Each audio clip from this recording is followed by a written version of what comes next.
Bismillahirrahmanirrahim. Assalamualaikum warahmatullahi wabarakatuh.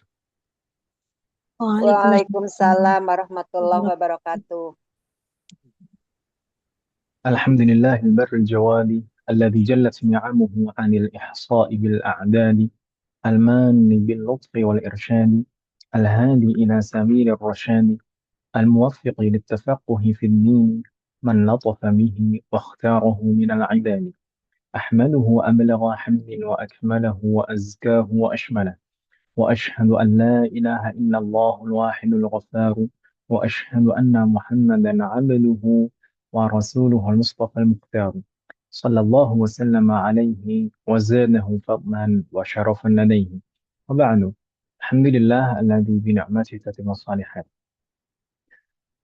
Segala puji bagi Allah Subhanahu wa taala yang telah memberikan begitu banyak limpahan nikmat dan karunia kepada kita semuanya. Termasuk juga di malam hari ini kita bisa duduk kembali untuk menghadiri majelis kita, yaitu daurah fikih puasa. Semata-mata ini adalah karena taufik pertolongan dari Allah Subhanahu wa taala. Maka hendaknya kita selalu berusaha memohon kepada Allah dan berusaha dengan sekuat tenaga untuk mensyukuri setiap nikmat yang Allah berikan kepada kita semua. Kita niatkan duduk kita di majelis kita malam hari ini untuk ibadah dalam rangka melaksanakan ketaatan kepada Allah Subhanahu wa taala dan juga untuk menghilangkan kejahilan pada diri kita sendiri dan juga orang-orang di sekitar kita dan juga untuk memperbaiki amalan kita. Semoga Allah selalu memberikan taufik kepada kita semuanya. Umat sekalian, eh, malam hari ini kita masuk malam ke-11, malam ke-11 bulan Sya'ban. Maka kalau kita hitung jumlah hari mungkin kurang lebih sekitar 19 hari lagi tersisa sebelum masuk ke bulan Ramadan. Kita memohon, betul-betul memohon kepada Allah Subhanahu wa taala agar di sisa bulan Sya'ban ini kita selalu diberikan taufik dan keberkahan supaya kita betul-betul bisa mempersiapkan diri kita untuk menyambut bulan Ramadan baik secara lahir maupun secara batin. Dan kita juga memohon kepada Allah Subhanahu wa taala agar kita bisa dipertemukan dengan bulan Ramadan dalam kondisi yang terbaik. Namun di pertemuan kali ini saya ingin menyampaikan beberapa hal sebelum masuk ke materi terkait dengan semakin dekatnya bulan Ramadan. Mungkin kalau misalkan di antara kita ada yang memiliki kewajiban untuk mengqadha puasa Ramadan tahun lalu, maka kesempatan untuk mengqadhanya sudah semakin sempit. Maka harus segera diqadha kalau memang mempunyai kewajiban untuk mengqadha puasa Ramadan tahun lalu sebelum betul-betul datang bulan Ramadan tahun ini. Karena kalau misalnya seseorang mengakhirkan qadha puasa Ramadan dengan sengaja dan tanpa uzur sampai masuk ke bulan Ramadan berikutnya, maka akan ada beberapa konsekuensi. Di antara konsekuensinya adalah dia berdosa karena dia mengakhirkan qadha Ramadan dengan sengaja dan tanpa uzur sampai masuk bulan Ramadan berikutnya. Kemudian konsekuensi berikutnya dia akan tetap berkewajiban untuk mengqadha puasanya. Dan qadha puasanya jadi harus segera, fauron. Yang sebelumnya sebenarnya kalau misalkan Ramadan sebelumnya mempunyai kewajiban qadha puasa karena uzur, maka kewajiban mengqadhanya tidak harus segera. Ala taraghi istilahnya. Ala taraghi, jadi boleh ditunda, tidak harus segera. Namun kalau ditunda sampai masuk Ramadan berikutnya, maka tetap berkewajiban mengqadha dan jadi fauran dan harus segera mengqadhanya. Jadi nanti kalau misalkan sampai masuk Ramadan berikutnya belum mengqadha juga, nanti di tanggal 2 Syawal harus segera diqadha. Nggak boleh ditunda lagi. Dan masih ada konsekuensi yang lain. Apa itu? Dia harus berkewajiban membayar fidyah sejumlah kewajiban qadha. Misalkan dia punya kewajiban qadha 3 hari misalnya, 3 hari terus sampai masuk bulan Ramadan berikutnya belum diqadha juga, maka nanti setelah selesai Ramadan tahun ini, tanggal 2 Syawal, 3 Syawal, 4 Syawal, itu dia harus mengqadha puasanya dan membayar fidyah 3. Jumlah fidyahnya 3 karena 3 hari dia eh, mengakhirkan qadha puasanya. Oke, Ramadan. Begitu usianya. Semoga Allah memberikan taufik kepada kita semua. Umat sekalian, kita lanjutkan pembahasan kita, insya Allah. Alhamdulillah ini sudah beberapa sudah mulai bergabung juga. Assalamualaikum warahmatullahi wabarakatuh. Ahlan wa sahlan, Bu Anita eh, dan Mbak Hasna ini menantunya Bu Anita. Tadi kayaknya Mbak Hasna sore tadi hadirah, sekarang hadirah lagi, Masya Allah Bu Anita. Dia pikir beda, Ustadz. Pun dipikirnya, Maaf, dipikirnya maaf masih Ustadz. sambungannya. Gak apa-apa. Nah, oleh Mbak Hasna. Biar nanti diulang-ulang, biar tambah tambah paham, tambah melekat. Amin. Wafakallah jami'an. Baik. Di majelis kita, eh, ini adalah pertemuan ketujuh untuk kelas malam. Jadi kita ada kelas sore, ada kelas malam. Untuk kelas malam ini adalah pertemuan ketujuh. Adapun yang kelas sore tadi, sore tadi itu pertemuan ke-8. Untuk kelas malam, malam hari ini kita pertemuan ketujuh dan besok insya Allah pertemuan ke-8. Semoga Allah memberikan taufik kepada kita semuanya. Eh, Sebelum-sebelumnya di pertemuan-pertemuan sebelumnya kita sudah membahas pertama kali kita muqaddimah seputar Ramadan dan puasa Ramadan. Kemudian kita juga membahas pengertian puasa, kemudian eh, pensyariatannya, kemudian dalil wajibnya, dan kita juga membahas tentang penetapan awal Ramadan. Kemudian di pertemuan-pertemuan berikutnya kita sempat membahas tentang syarat wajib puasa. Siapa saja yang diwajibkan untuk berpuasa. Kemudian berikutnya kita juga membahas syarat sah puasa. Syarat sah puasa itu terkait dengan sah tidaknya puasa seseorang. Maka harus terpenuhi syarat-syarat sah tersebut. Kemudian kita juga telah membahas rukun-rukun puasa. Ada 3 rukun puasa dan kita sudah bahas secara detail dan rinci. Alhamdulillah. Nanti mungkin untuk pembahasan-pembahasan yang telah lalu, kalau Umahat ada yang mau murajaah bisa dilihat rekamannya, disimak rekamannya. Demikian juga ada Umahat di sini yang baru bergabung, ahlan wa sahlan. Mungkin nanti bisa disimak rekaman di playlistnya. Insya Allah kita share nanti. Waqnallah jami'an. Adapun dari sejak 2 pertemuan yang lalu, berarti pekan lalu Ibu Sena ya, kita sudah masuk ke pembahasan pembatal-pembatal puasa. Dan pembatal-pembatal puasa ini penting untuk kita pahami karena ini juga berkaitan dengan sah tidaknya puasa kita. Di pekan yang lalu kita telah membahas pembatal yang pertama dan kedua. Pembatal yang pertama adalah masuknya suatu benda ke dalam rongga tubuh kita melalui saluran yang terbuka. Dan kita juga bahas di sana secara detail apa yang dimaksud dengan benda di situ, kemudian apa yang dimaksud dengan rongga, dan apa yang dimaksud dengan saluran yang terbuka, dan batasan-batasan saluran yang terbuka itu, batasan luar bagi atau batasan dalamnya. Sehingga kalau misalkan melewati batasan itu sudah dianggap membatalkan puasa. Dan kita juga telah membahas hal-hal terkait dengan pembatalan yang pertama itu. Jadi tidak hanya masalah makanan, minuman, tapi eh, hal-hal yang lain yang mungkin juga bisa dianggap pembatal kategori yang pertama. Sedangkan eh, tepat di pertemuan yang lalu kita membahas tentang pembatal yang kedua, Ibu sekalian ya. Pembatal yang kedua adalah muntah dengan sengaja, kemudian batasan-batasannya, termasuk juga dalilnya, dan kita juga membahas tentang sendawa, kemudian mengeluarkan dahak dengan sengaja di pertemuan yang lalu. Adapun malam hari ini, insya Allah kita akan membahas pembatal puasa yang ketiga. Apa pembatal puasa yang ketiga, umat sekalian? Pembatal puasa yang ketiga adalah jima. Namun umat sekalian, saya minta maaf betul-betul umat sekalian. Kalau misalkan nanti ada pembahasan mungkin yang sensitif atau mungkin istilah-istilah bahasa yang sensitif, saya minta maaf mas sekalian, karena bagaimanapun ini adalah ilmu yang harus kita pelajari dan disampaikan, dan ini juga eh, perlu kita ketahui karena akan berkaitan dengan pembatal puasa kita. Baik, jima mas sekalian. Jima, maksudnya jima ini apa?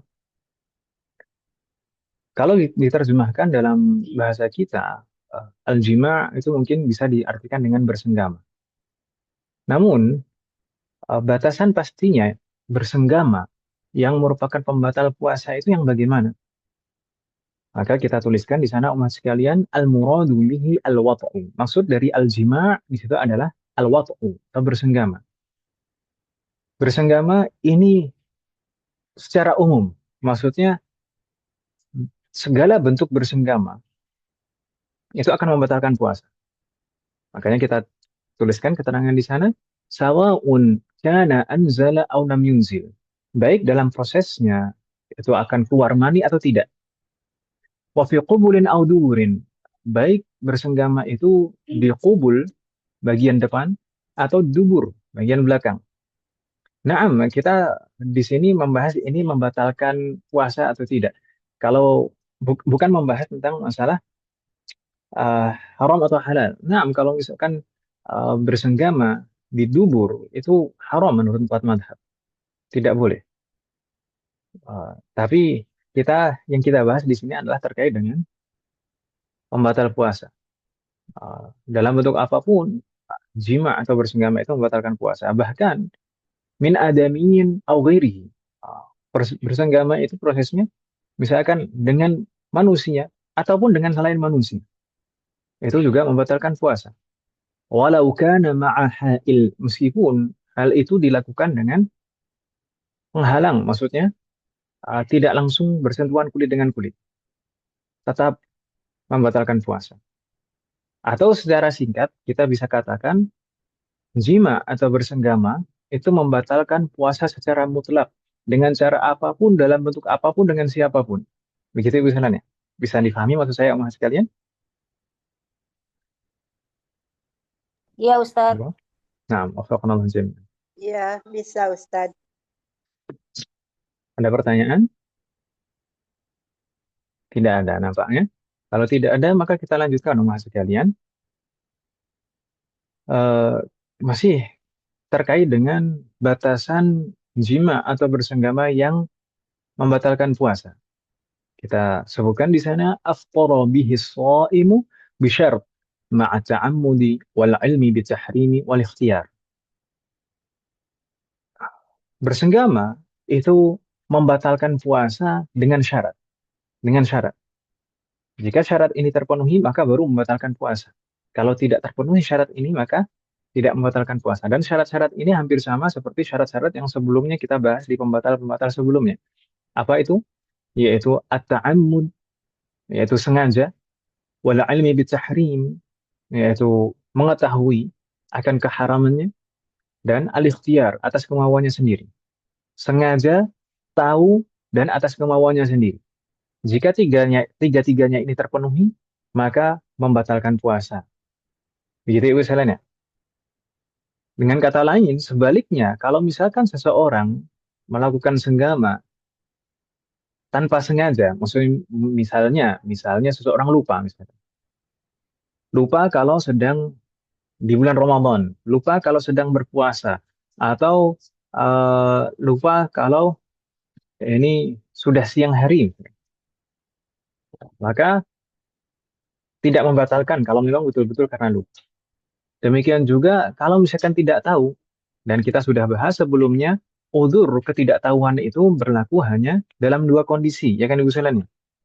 Udzur ketidaktahuan itu hanya berlaku dalam dua kondisi, yaitu bagi haditsu ahdin bil Islam, orang yang baru sekali masuk Islam sehingga belum sempat untuk belajar, belum punya waktu untuk belajar, kemudian berpuasa, dan pada prosesnya dia melakukan pembatal, maka dimaafkan. Karena dia baru masuk Islam dan belum sempat untuk belajar. Maka kalau dia tidak tahu, mendapatkan udhur. Demikian juga berlaku pada orang yang nasya'a fil badiyah ba'idan 'anil ulama. Orang yang tinggal di tempat terpencil yang jauh dari akses untuk bertanya kepada seseorang yang bisa dia tanya. Jadi tidak ada sama sekali orang yang bisa dia tanya, tidak ada orang yang mengajarinya karena di tempat yang terpencil. Maka hal itu tidak berlaku kalau misalkan mempunyai alat komunikasi seperti zaman sekarang. Waqanallahu jami'an. Maka kalau misalkan orang dalam dua kondisi tadi melakukan pembatalan yang ketiga ini, maka tidak membatalkan. Karena ma'dzur, mendapatkan undur karena ketidaktahuannya. Sedangkan yang ketiga tadi al-ikhtiyar atas kemauannya sendiri. Berarti kalau misalkan tidak atas kemauannya sendiri, misalkan diancam uh, yang akan membahayakan nyawanya, misalkan, kemudian dia melakukan pembatalan ketiga ini, maka tidak membatalkan puasa. Begitu Ibu Selan ya. Semoga Allah memberikan taufik kepada kita semua. Insya Allah bisa dipahami berikutnya, Mas sekalian. Ini terkait dengan batasan berhubungan badan yang bisa dikategorikan jima atau bersenggama. Kalau batasan ini, kalau belum sampai batasan ini berarti belum masuk kategori jima atau bersenggama. Dan ini berlaku, batasan ini berlaku tidak hanya pada pembatal puasa, tapi juga pada kasus-kasus yang lain, permasalahan-permasalahan yang lain. Misalkan, wala'iyadzubillah, misalkan kasus zina, misalkan, demikian juga misalkan kasus berhubungan suami istri pertama kali untuk pengantin baru. Karena nanti misalkan ada kaitannya dengan misalkan eh, anak dari istri, anak perempuan dari istri itu diharamkan bagi suami setelah terjadi jima, setelah terjadi senggama.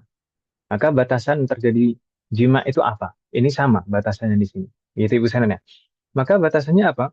Di sana kita sebutkan wa yushtaratu fi kaunihi mufattiran lil wati'i idkhalu kulli al-hashafati aw qadriha min faqidiha. Disyaratkan disyaratkan sehingga jima atau senggama ini dikategorikan sebagai pembatal puasa bagi al-wati. Al-wati itu pelakunya laki-laki. Bagi al-wati, ya, seorang laki-laki, jima itu dikategorikan jima yang membatalkan puasa yang bagaimana? Yaitu idkhalu kullil hasyafah. Masuknya seluruh area hasyafah. Hasyafah itu apa? Hasyafah itu adalah area yang setelah khitan akan terlihat. Sebelum khitan, area hasyafah itu tertutup. Ketika khitan, setelah khitan, baru area hasyafah itu terbuka. Maka itulah batasannya. Itulah batasannya. Kalau area itu semuanya sudah masuk, maka itu baru disebut sebagai jima atau bersenggama. Dan baru membatalkan puasa. Kalau misalkan belum semua area hasyafah itu masuk, maka belum membatalkan puasa. Begitu usulannya. Lalu bagaimana kalau misalkan seseorang yang tidak mempunyai hasyafah atau misalkan terpotong, misalkan la qadarullah, maka bagaimana? Kita sebutkan juga di sana au qadriha min faqidiha. Kalau misalkan seseorang yang tidak mempunyai hasyafah karena terpotong misalkan, maka dikira-kira sesuai dengan kadar hasyafah itu. Nah, kalau misalkan area yang masuk yaitu sama seperti kurang lebih kadar ukuran hasyafah, maka membatalkan puasa. Gitu Ibu sekalian ya. Bisa dipahami maksud saya Mas sekalian? Ya Ustadz, Afwan boleh bertanya. Naam, silahkan. Em, Terlepas dari yang sudah disampaikan, Naam. sengaja ya mengetahui keharamannya atas kemauan sendiri. Nah, bila terjadi mimpi misalnya Ustadz, terjadi mimpi tentang jima dan ada yang diperkosa, apa itu membatalkan puasa juga? Ya. Terima kasih Ustadz. Jazakallah khairan Assalamualaikum. katsiran. Waalaikumsalam warahmatullahi wabarakatuh. Jazakallah khairan katsiran atas pertanyaannya. Jadi umat sekalian, yang kita bahas yang merupakan pembatal puasa yang ketiga ini adalah jima. Betul-betul jima. Jadi terjadi hubungan badan gitu ya misalnya. Makanya tadi batasannya apa? Sampai masuk area hasyafah, gitu kan misalnya. Kalau kalau bermimpi, mimpi itu sesuatu yang nyata atau tidak? Maka jawabannya tidak kan misalnya. Sebenarnya mimpi itu nanti akan masuk ke pembahasan berikutnya. Di pembatal keempat nanti inzalul mani atau khurujul mani, keluarnya mani, bimubasyaratin bisyahwah, karena sebab sentuhan dan karena disertai syahwat. Maka itu masuk ke pembahasan yang berikutnya, pembatal keempat. Nanti akan kita jelaskan juga tentang mimpi di sana. Atau saya sebutkan sekilas di sini, mimpi itu tidak membatalkan puasa meskipun sampai keluar mani. Gitu ya. Adapun ini tadi, aljima atau bersenggama ini membatalkan secara mutlak baik keluar mani maupun tidak. Gitu ya usulannya. Makanya kita sebutkan di sana yang baris pertama tadi sawa'un kana anzala aw lam yunzil. Baik dalam prosesnya itu keluar mani atau tidak. Gitu ya usulannya. Bisa difahami maksud saya, Umahat? Halo? Halo? Iya, paham Ustadz. Terima Nah, kasih. Jayyid. Nah, berikutnya kita lanjutkan umat sekalian. Di sana masih ada keterangan amal mautu. Mautu ini maksudnya adalah eh, korbannya atau misalkan si wanita misalkan. Kalau al-wati tadi, keterangan yang sebelumnya tadi kan al-wati itu untuk laki-laki, pelakunya. Sedangkan al-mautu ini untuk wanita. Bagaimana untuk wanita? Apakah batal juga karena jima? Saya ulangi lagi pertanyaannya. Apakah puasanya seorang wanita itu akan batal karena jima?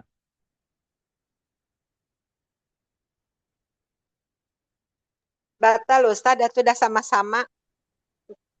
Tapi batalnya itu betul-betul sama-sama karena jima atau karena hal yang lain? Diperkosa gitu. Ya kalau melaksanakan jima berarti sama-sama tuh ya membatalkan. Tapi kalau yang diperkosa nggak tahu karena tadi kan saya tanyakan. Kalau korban Baik. mungkin ada rukhsah gitu ya, ada maaf. Tapi nggak tahu Ustadz. Terima kasih. Kalau misalkan tadi itu kaitannya bukan yang kaitannya dengan diperkosa, ya. Kalau diperkosa itu kan berarti kan tadi syaratnya tidak terpenuhi. Bukan karena kesengajaan, bukan karena kemauannya sendiri kan gitu, Mas. Tapi pertanyaan saya sebenarnya lebih spesifik, apakah puasa wanita itu bisa batal karena jima atau batalnya karena yang lain? Maka kita baca saja Ibu Silana. Amma al-mawtu' fayuftiru biidkhalil ba'd li'annahu qad wasalat 'ainun jawfahu la bil wat'i. Maksudnya apa Ibu Silan? Oh iya tahu. Masih ingat nggak Bu Anita Iya ya? karena Kalau di itu murojaah kan baru ingat. dari lobang berapa lobang itu kan kemasukan benda ya kan? Jadi jadi eh, seorang wanita dalam prosesnya itu batal puasanya bukan karena jima. Batal puasanya bukan karena jima, tapi karena apa? Jima tadi batasannya kan kalau sudah masuk semua area hasyafah, ya kan Ibu Silan? Kalau Ya. masuk semua area hasyafah, baru itu disebut jima. Sedangkan sebelum terjadi jima, puasa wanita itu sudah batal. Baru masuk sebagian saja, itu sudah batal. Yuftiru biidkhalil ba'd. Batal puasanya meskipun baru masuk sebagian saja. Li'annahu qad wasalat 'ainun jawfahu. Karena ada benda yang masuk ke rongga tubuhnya. Maka ini masuk kategori pembatal yang pertama. Pembatal yang pertama kemarin apa maksud kalian? Masuknya suatu benda ke dalam rongga tubuh melalui saluran yang terbuka. Ya kan Ibu Silan ya? Ya. Jadi batalnya puasa wanita tidak mungkin karena jima. Ya begitu Ibu Silan ya? Tapi karena pembatal yang pertama. Bisa difahami tidak maksud saya maksud kalian? Paham Ustaz. Subhanallah, amin. Iya, masuk obat juga, Bang. Subhanallah, amin. Jadi yang batal puasanya karena jima itu hanya laki-laki saja Ibu Silan ya. Sedangkan wanita tidak. Wanita batal puasanya karena pembatal yang pertama. Jadi mungkin bisa dikatakan secara khusus ini adalah pembatal yang hanya dialami laki-laki. Tapi perlu juga paham supaya nanti lebih hati-hati. Baik, ada pertanyaan masih kalian?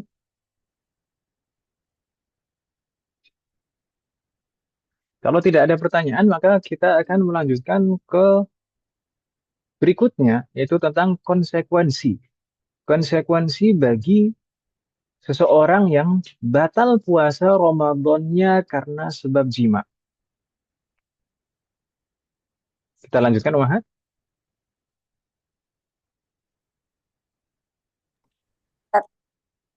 Nah, kita lanjutkan.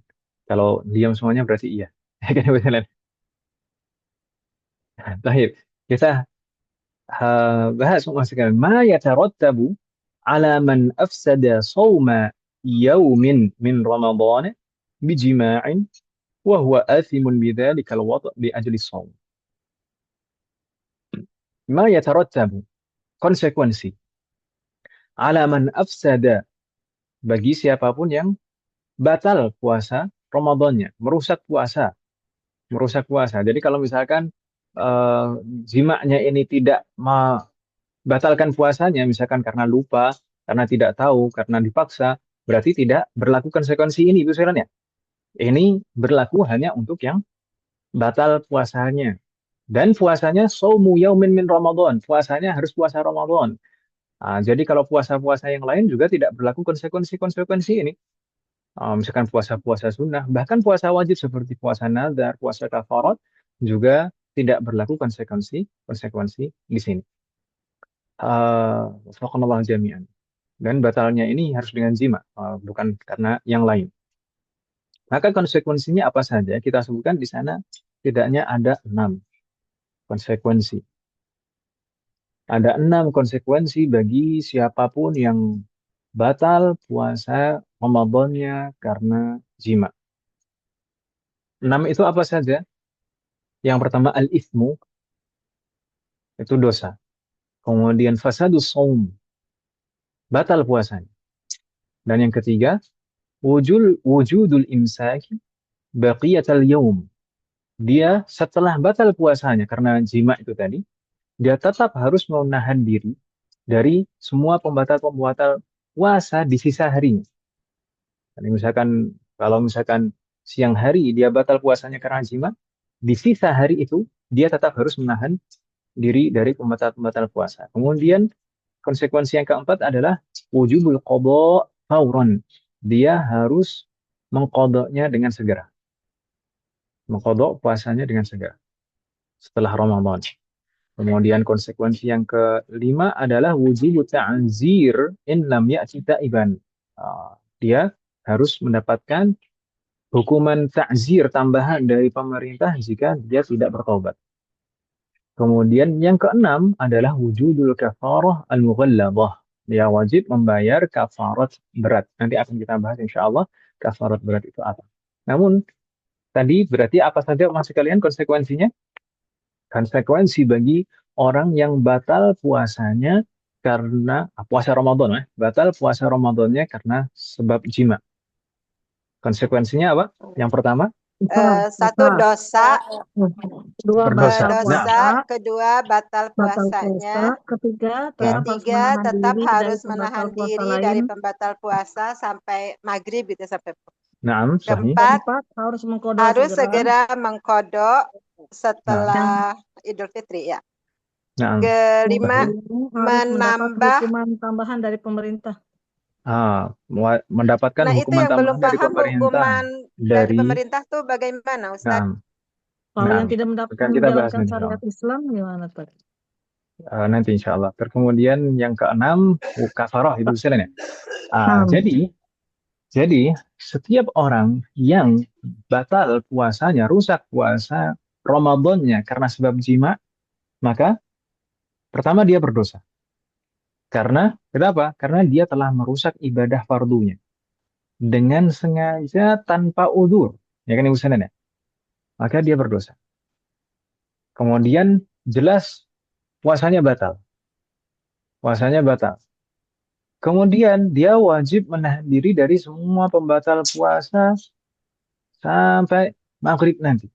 Jadi bukan berarti kalau misalkan sudah batal puasanya berarti boleh melakukan pembatal-pembatal yang lain seperti makan, minum dan seterusnya seenaknya, tidak. Karena dia membatalkan puasanya di sini tanpa udzur.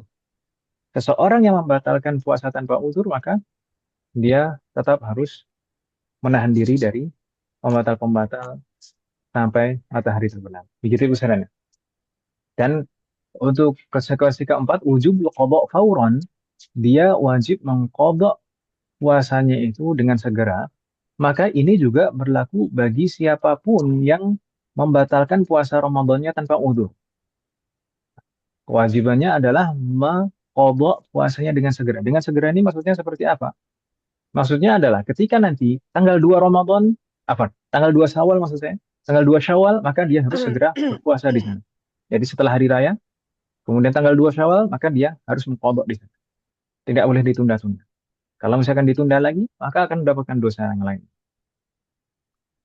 Dan ini seperti saya sebutkan sebelumnya, ini berlaku untuk setiap orang yang membatalkan puasa Ramadan tanpa udzur, maka wajib mengqadanya dengan segera.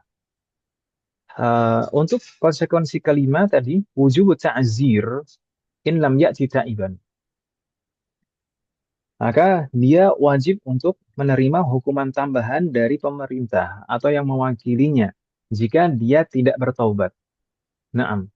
Ta'zir ini adalah hukuman tambahan dari pemerintah yang tidak dibatasi secara spesifik oleh syariat. Jadi ta'zir itu misalkan bisa berupa diasingkan misalkan. Bisa juga misalkan berupa penjara kalau zaman sekarang misalkan. Atau misalkan bisa juga berupa cambuk misalkan. Atau yang lain. Itu kebijakan dari pemerintah setempat. Adapun kalau di kita mungkin pemerintah kita tidak terlalu memperhatikan masalah itu. Ya, sudah itu sudah tanggung jawab mereka. Makanya jadi pemerintah itu harus paham syariat ya. Ya memang nggak harus jadi pemerintah harus paham syariat, tapi pemerintah itu lebih harus paham syariat karena mereka yang bertanggung jawab atas semua kemaslahatan kehidupan umat manusia di negaranya. Makanya kalau zaman dahulu pemerintah-pemerintah kerajaan kekhalifahan itu yang masih baik-baik, yang soleh-soleh itu selalu dekat dengan para ulama dan selalu selalu meminta nasihat kepada para ulama dan pasti nurut sama para ulama. Kalau zaman sekarang baliknya kan, Man. Bahkan menjauhi dan memusuhi. Takut kalau ada eh, apa namanya, misalkan ustadz yang jamaahnya banyak itu justru malah khawatir. Semoga Allah menjaga negara kita dan memperbaiki kondisi negara kita. Baik. Kurang lebih seperti itu. Terkait dengan konsekuensi yang keenam adalah dia wajib membayar kafarat berat. Kafarat itu ada beberapa macam. Ada kafarat ringan, itu seperti kafaratul yamin, kafarah karena mengingkari janji. Maka itu kafarah yang ringan. Namun untuk kasus ini, batal puasa Ramadan karena jima, yang berlaku adalah kafarah mughalladzah, kafarah berat. Ada pertanyaan masih kalian sebelum kita membahas lebih lanjut terkait dengan kafarah mughalladzah ini?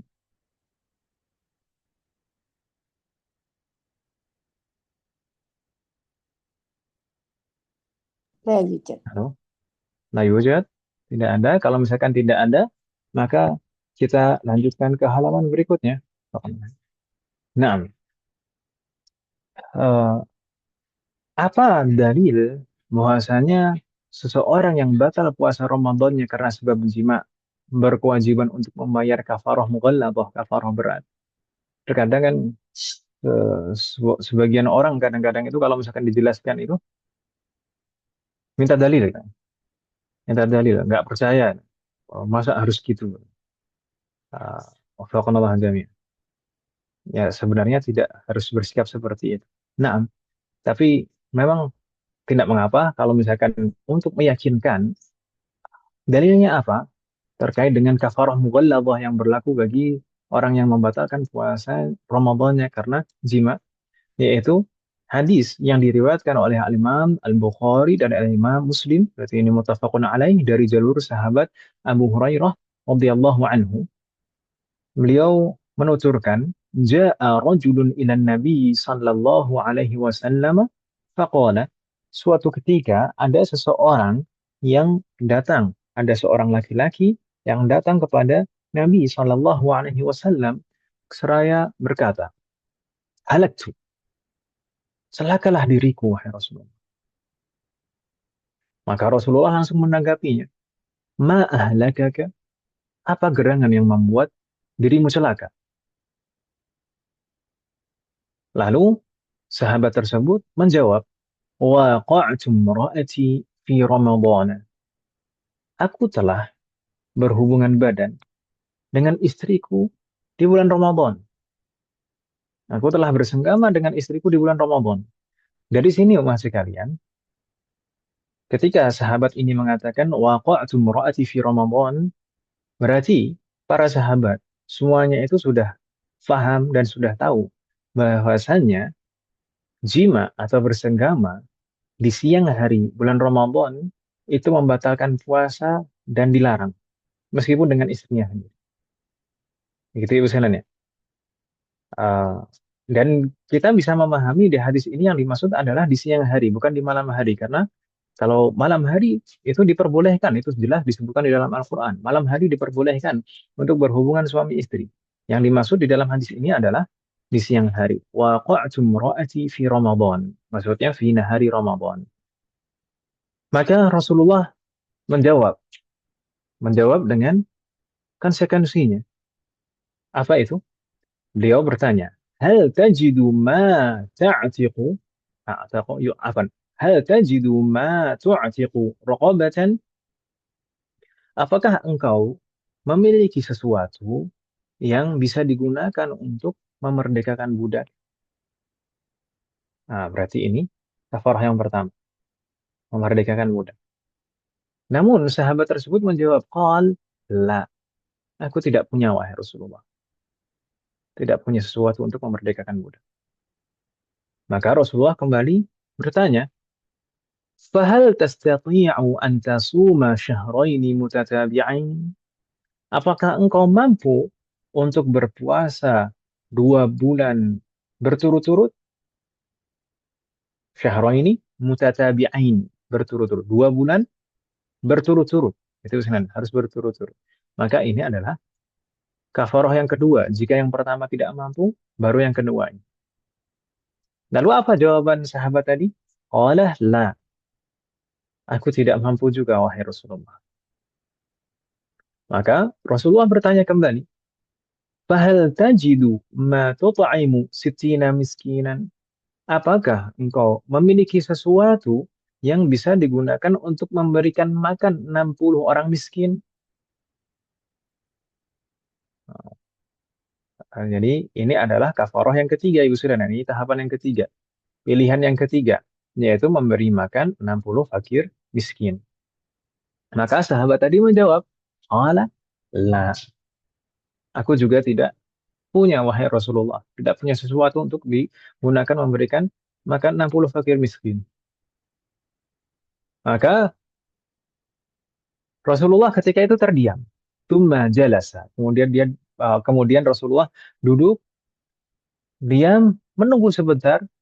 Namun setelah beberapa saat, apa yang terjadi? Fa'utiyan Nabi sallallahu alaihi wasallam bi'araqin fihi tamr. Kemudian setelah beberapa saat Rasulullah mendapatkan bingkisan, yaitu satu bejana arok. Arok ini istilah untuk satu ukuran bejana. Fihi tamr, yang di dalamnya ada kurma.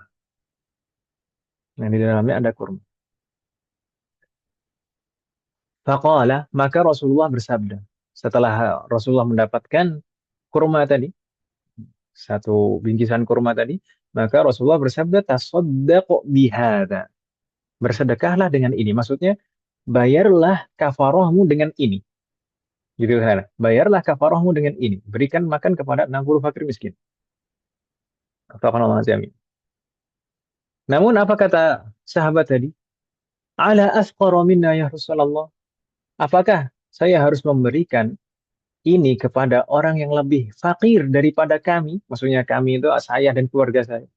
Apakah saya harus memberikan kurma ini kepada orang yang lebih fakir daripada keluarga kami? Fawallahi ma baina la baita afan. Fawallahi ma baina la bataiha ahlu baitin ahwaju ilaihi minna. Demi Allah, tidak ada di uh, sepanjang sudut kota ini yang lebih membutuhkan daripada kami. Maksudnya tidak ada orang di kota ini yang lebih fakir Miskin. daripada kami. Gitu ya Hmm. istilahnya. Hmm. Yang lebih membutuhkan kurma itu. Tidak ada. Jadi udah paling miskin itu kita.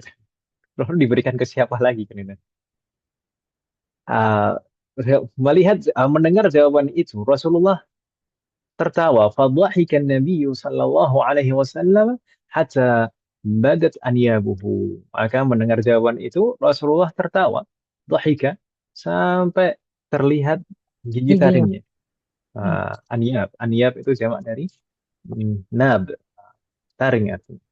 Faqallahu jami'an. Setelah itu Rasulullah bersabda, "Tsumma qala fa'at'imhu ahlak." Maka berikanlah ini untuk keluargamu. Maksudnya at'imhu, berikan makan kepada keluargamu dengan kurma ini. Namun umat sekalian, di sini mungkin perlu kita pahami ketika Rasulullah bersabda fa'at'imhu ahlak, berikanlah kepada keluargamu atau memberikanlah makan keluargamu dengan kurma ini. Ini maksudnya adalah Rasulullah membayarkan kafarah sahabat ini. Jadi Rasulullah yang membayarkan kafarah. Bukan kurmanya diberikan kepada sahabat ini sehingga menjadi hak milik sahabat ini. Dan beliau sendiri yang membayarkannya. Sahabat ini yang membayarkan sendiri kepada keluarganya, tidak. Karena nanti kalau seperti itu tidak sah. Maksudnya kalau kafarah itu diberikan kepada keluarganya sendiri yang memang wajib dinafkahi, maka itu tidak sah. Sedangkan yang di hadis ini, ketika Rasulullah bersabda fa'at'imhu ahlak, maksudnya sebenarnya kafarah ini adalah dibayarkan Rasulullah. Kan tadi kurmanya, bingkisan kurma yang menerima Rasulullah. Memang ini diberikan kepada Rasulullah, ya kan Ibu Sunan? Dan Rasulullah membayarkan kafarah sahabat ini. Karena sahabat ini tidak punya apa-apa, maka Rasulullah yang membayarkan. Jadi ketika sahabat ini memberikan kafarahnya kepada keluarganya, beliau statusnya sebagai wakil dari Rasulullah untuk memberikan. Gitu ya usahakan ya.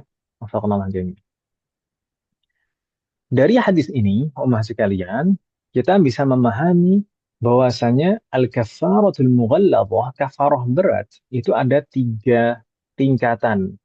Dan 3 ini memilihnya harus berurutan. Maksudnya tidak boleh semaunya. Maksudnya misalkan, oh saya pengennya memberi makan fakir miskin aja, atau saya maunya puasa aja. Tidak. Ini harus dengan urutan kemampuan.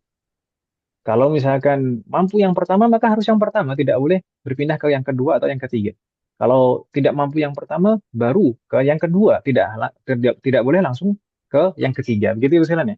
Wassalamualaikum warahmatullahi wabarakatuh. Nah, Apa saja tiga itu? Yang pertama adalah al-itqu, Memerdekakan dan budak. yang kedua adalah as-sawmu, dan yang ketiga adalah Memberi makan. al-it'am.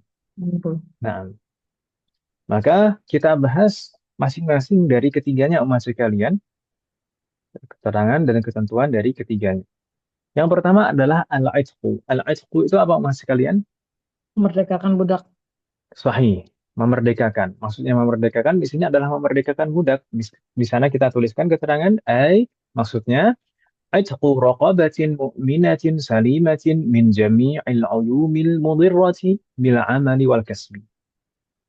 Lalu, apakah ada sifat khusus terkait dengan budak yang dimerdekakan? Nah, di sana keterangannya, yang dimerdekakan di sini adalah budak yang beriman, harus yang beriman.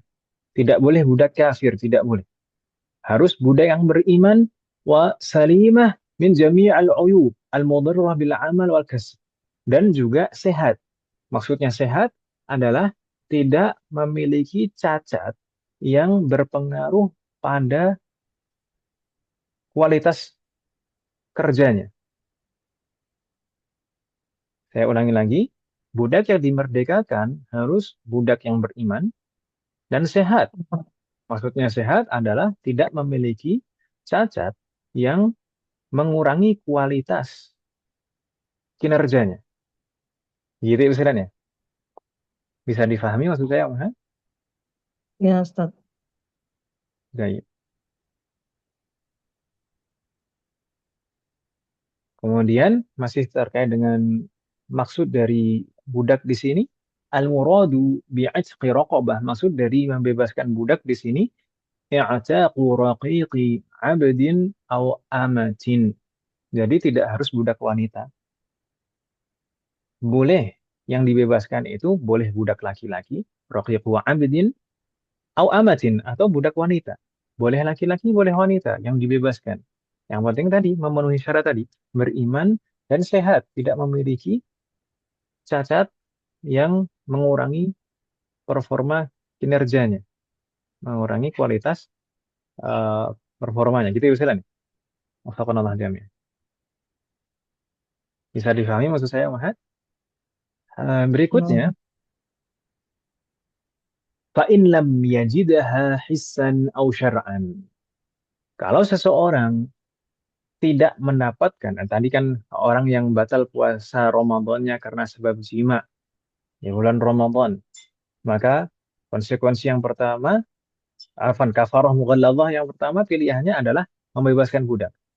Kalau tidak bisa ini masuk kategori tidak bisa, lam yajidha hissan aw syar'an.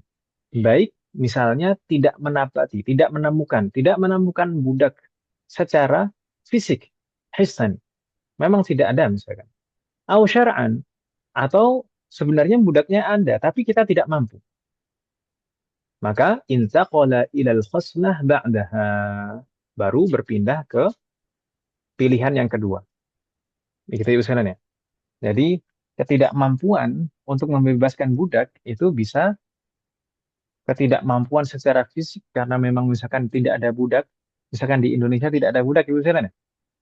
Nah, Nah, tapi zaman sekarang ini apakah ada budak atau tidak? Sebenarnya di beberapa tempat masih ada budak seperti di Mauritania. Mauritania itu apa? Singkit. Singkit. Singkit itu masih ada budak di sana. Namun peraturan terkait dengan jual beli budak di sana sangat ketat sekali. Ya kan kalau orang warga negara asing itu tidak bisa memberi budak di sana. Maka sama saja meskipun di sana ada, tapi kita tidak mampu untuk membelinya sehingga kita bisa membebaskannya, gitu kan istilahnya.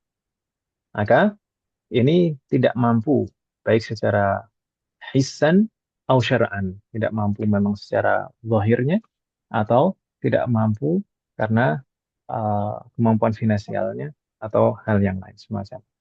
Maka baru berpindah ke pilihan yang kedua. Pilihan yang kedua apa mas sekalian? berpuasa 2 bulan berturut-turut. Puasa 2 bulan berturut-turut. Naam, siyamu syahraini mutatabi'aini. Berpuasa selama 2 bulan berturut-turut. Jadi puasanya itu harus selama 2 bulan dan 2 bulannya itu harus bersambung. Berturut-turut itu maksudnya bersambung, tidak ada putus-putusnya sama sekali. Begitu ya usilannya. Naam. Wafaqanallahu jami'an. Dan kita sebutkan di sana wa ma'lumun anna syahraini ghairul yaumil ladzi yaqdihi 'anil yaumil ladzi afsadahu. Maksudnya apa?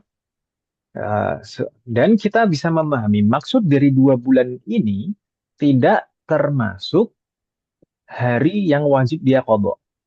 Jadi kalau misalkan tadi eh, puasa Ramadannya batal 1 hari karena jima, maka dia wajib bersegera untuk mengqadhanya di tanggal 2 Syawal, ya kan usulan?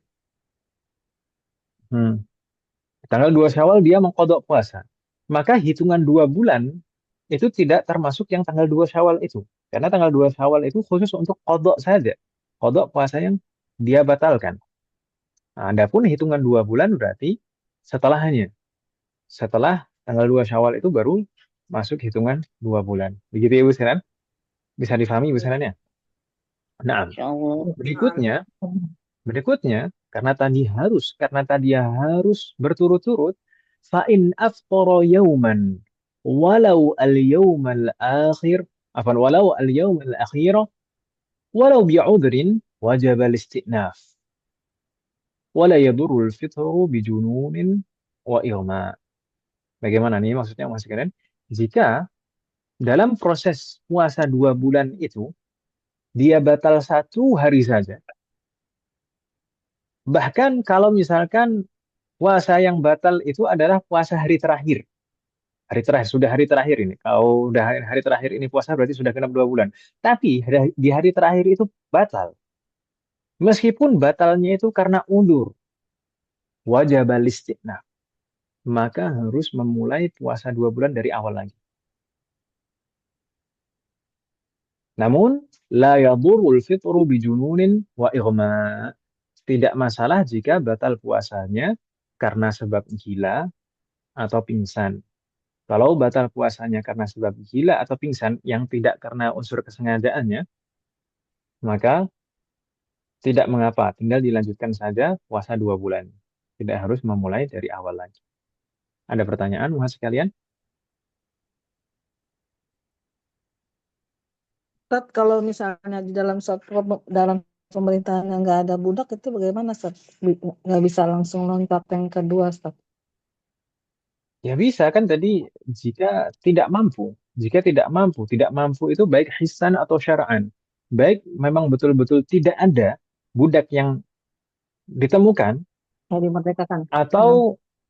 atau tidak mampu, dalam artian tidak mampu ini budaknya aslinya ada tapi tidak bisa kita beli, entah itu kita tidak punya uang untuk membelinya misalnya, atau ada peraturan-peraturan yang membuat kita tidak mampu untuk membelinya, seperti misalkan di Mauritania ada budak di sana tapi dengan peraturan yang sangat ketat sehingga kita tidak bisa membelinya, maka itu berarti tidak mampu kita, ya kan Ibu Silan ya? Bisa difahami maksudnya? Hmm. Jadi tidak mampu Ya, itu Ustaz. baik secara fisik, misalkan memang tidak ada budak sama sekali, atau syara'an sebenarnya ada budak, tapi kita tidak bisa membelinya. Maka kalau memang kondisinya seperti itu, langsung ke pilihan yang kedua, yaitu berpuasa 2 bulan berturut-turut. Gitu. Masya Ustaz. Afwan. Ustaz, kalau Ada memberi lagi makan, pertanyaan? Ustaz, Ya. memberi Kalau makan, apa? memberi Kalau memberi makan. makan belum kita bahas kan, Belum. Om? Oh iya, iya. Sabar, Om, sabar. Ustaz, berarti yang pengecualian itu hanya gila dan pingsan ya Ustaz? Iya, gila dan pingsan yang tidak disengaja. Oh. Ustaz, kalau nggak mampu puasa selama 2 bulan gimana, Ustaz? Kalau tidak mampu, misalkan tidak mampu karena memang keterbatasan fisik, misalkan, maka ya berpindah ke pilihan yang ketiga. Gitu, ya. Berpindah ke pilihan yang ketiga. Terkait dengan apa gila dan pingsan, mahasiswa sekalian, nanti insya Allah akan kita bahas nih pembatal yang ke-7 dan ke-6 dan ke-7, insya Allah, ke-6 dan ke-7. Ini keempat, nah, ke-6 dan ke-7. Nanti kalau gila itu membatalkan puasa secara mutlak meskipun hanya sesaat saja gilanya. Adapun kalau pingsan kalau bukan karena kesengajaan, maka pingsan yang membatalkan adalah pingsan yang sepanjang hari dari mulai terbit fajar sampai terbenam matahari. Itu baru yang membatalkan. Tapi kalau misalkan sadar meskipun hanya sesaat di siang harinya, kemudian pingsan lagi kan, maka sudah sah puasanya. Nah, jadi hanya itu uzurnya di sini yang uh, dianggap uzur, masih boleh melanjutkan puasa 2 bulannya. Tapi kalau bukan karena dua hal itu, maka harus memulai puasanya dari awal lagi 2 bulannya. Gitu Ibu Senan ya. Semoga Allah memberikan taufik kepada kita semua.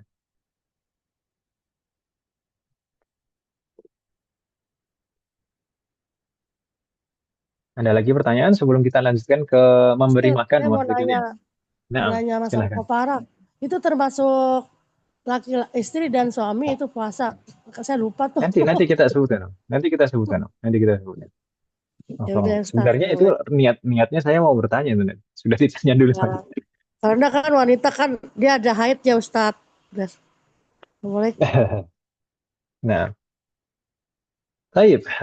Kita lanjutkan dulu ke pilihan yang ketiga. Pilihan kafarat yang ketiga. Ketika memerdekakan budak tidak bisa, kemudian tidak mampu juga untuk berpuasa, maka baru kita mengambil pilihan yang ketiga, yaitu al-it'am. Maksudnya al-it'am di sini apa maksud kalian? Maksudnya al-it'am adalah Memberi makan. Naam, tamliku sittina miskinan aw faqiran likulli wahidin muddu ta'amin min ghalibi quti baladil mukaffir. Itu maksud dari al-it'am, yaitu memberikan menjadikan memberikan 60 orang miskin atau 60 orang fakir. Maksudnya memberikan di sini adalah tamlik. Tamlik itu menjadikan mereka memiliki, gitu ya Ustaz? Menjadikan mereka memiliki persediaan makanan.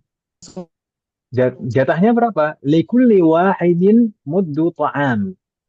Masing-masing dari 60 orang itu, masing-masing mendapatkan satu mud makanan. Makanan berupa apa? Min ghalibi quti baladil mukaffir. Dari makanan pokok di negara orang yang membayarkan kafarah itu. Satu Kalau di mud negara itu kita berarti berapa, Ustadz? akan kita bahas di halaman selanjutnya. Insya Allah ada Om. Afwan. Kita sebutkan di halaman selanjutnya. Apa bahas santai Om. Alhamdulillah hadir. Jazakallah khairan. Jadi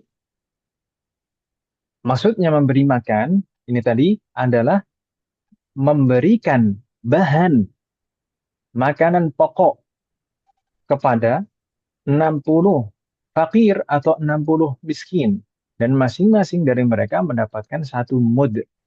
Gitu ya usulannya. Perlu digarisbawahi, memberikan bahan makanan pokok. Pertanyaannya, kalau misalkan memberikan berupa makanan yang sudah dimasak, sudah matang, dikasih lauk enak, tinggal makan. Dan itu diniatkan sebagai kafaroh. Sah atau tidak kafarohnya?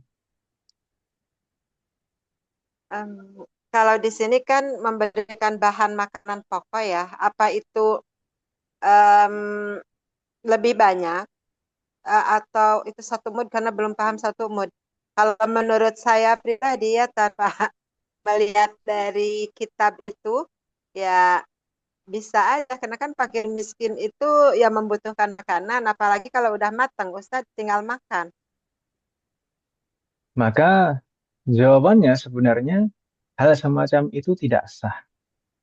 Oh, Tidak sah dianggap sebagai kafaroh. Dan itu berlaku juga untuk fidyah. Fidyah bagi seseorang yang meninggalkan puasa Ramadan misalkan dan harus membayar fidyah, maka fidyahnya juga harus bahan makanan pokok. Bukan yang sudah Kalau dimasak. uangnya boleh tidak Ustadz? Kalau misalnya nggak ada bahan makanan pokok diganti dengan uang sebesar bahan makanan yang harus dikasihkan, boleh nggak? Nah, tunggu sebentar Om. Kenapa kok tidak boleh? Karena hal ini hukumnya itu disamakan persis seperti zakat fitrah. Zakat fitrah Iya. itu harus berupa bahan makanan pokok. Ada tidak misalkan zakat fitrah yang dibayarkan dengan bentuk makanan yang sudah dimasak, meskipun disertai lauk yang enak misalkan? Iya. Tidak ada. Iya, Tidak ada yang tidak. mengatakan zakat fitrah sah dengan cara seperti itu. Maka demikian juga fidyah dan juga kafarah. Gitu Ustaz. Fidyah Oh, dan juga iya, kafarah iya. juga seperti itu. Wafaqnallah jami'an. Lalu bagaimana dengan membayarkan dengan uang?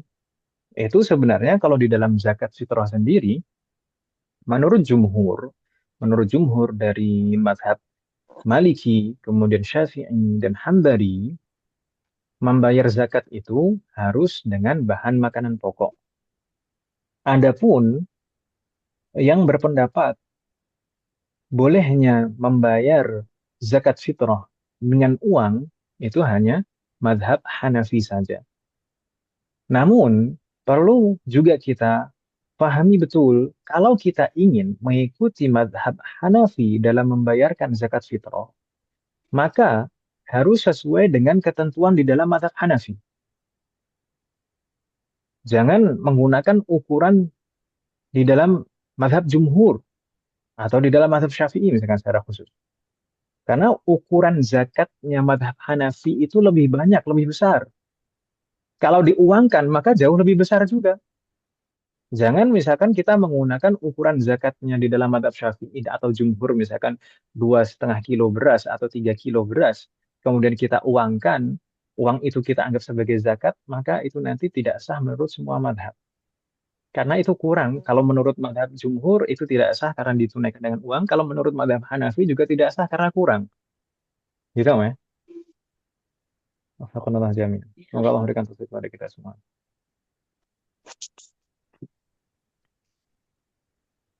Baik, karena ya harus konsisten. Kalau misalkan mengikuti suatu pendapat mazhab, maka harus dengan semua ketentuan-ketentuan. Tidak boleh asal comot saja. Semoga Allah memberikan taufik. Apaan Ustadz, itu Nah, kalau dikatakan kurang dengan uang ya, misalnya nah, harga beras 1 kilo 15.000 misalnya. Terus kita bayar ya untuk zakat fitrah dulu, misalnya 2,5 kilo. Berarti seharga beras 2,5 kilo aja. Berarti ya 30, berarti ya 42,5 ya Ustadz. 47, nah, 37,5 ya. Kurang dari 40.000. kurang dari Iya, 40.000. jadi itu Nah, bagaimana? Iya, bagaimana itu Ustadz? ya Dikatakan itu tidak sah. kurang pas, tidak sah. Itu tidak sah menurut semua mazhab. Kalau menurut mazhab Tapi jumhur, itu tidak sah karena apa? Karena ditunaikan dengan uang. Kalau menurut mazhab Hanafi, itu tidak sah juga karena apa? Karena kurang. Karena besaran tapi kenapa? kadar zakat. Karena besaran kadar zakat menurut mazhab Hanafi itu lebih besar daripada mazhab yang lain. Jumlah Kalau zakat di kita fitrah. itu gimana Ustadz? Kalau di kita kan boleh-boleh aja. Misalnya memungut itu, badan amil zakat boleh menerima uang. Nah, bagaimana Enggak, itu hukumnya? enggak. Kalau Kan itu kan kalau jadi pada begini, awal jadi beras. enggak, biasanya bukan seperti itu. Biasanya ada jalan keluar lain, solusi lain. Misalkan amil di masjid atau di lembaga itu menjadi wakil untuk membelikan beras. Nah, itu bisa. Jadi misalkan orang datang mau membayar zakat, tapi bawanya uang, punyanya uang misalkan, belum sempat beli beras misalkan. Maka di sana eh, panitia zakat atau amil zakat itu bersedia untuk menerima uang itu dan mereka bersedia untuk menjadi wakil untuk membelikan beras. Jadi nanti uangnya itu tetap dibelikan beras. Oh, Jadi bukan begitu. uang itu, bukan zakatnya berupa uang dan nanti diberikan berupa uang, tidak. Nanti diberikannya kepada fakir miskin tetap berupa beras. Dan beli ke panitia zakat gitu ya Ustadz ya. Nanti panitianya ngebeliin beras gitu ya Ustadz. Nah, panitianya membeli beras atau mungkin panitianya menyediakan di tempat penerimaan penyaluran gitu. Sekalian misalkan panitianya menyediakan misalkan sudah ada sebelumnya. Bisa juga seperti itu. Jadi bukan berarti nanti panitia menerima uang kemudian diberikan berupa uang juga tidak seperti itu.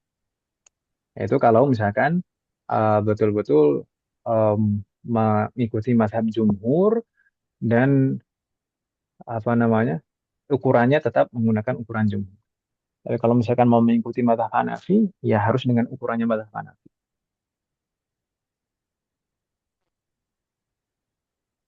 Kalau menurut mazhab Hanafi itu berapa Ustaz?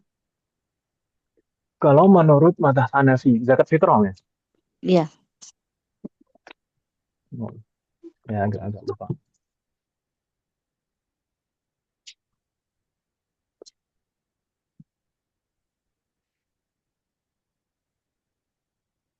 Wazin.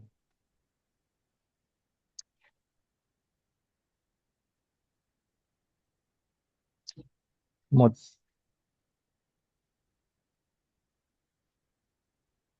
Mazhab Hanafi itu bisa sampai 8 sampai 9 on satu mud itu.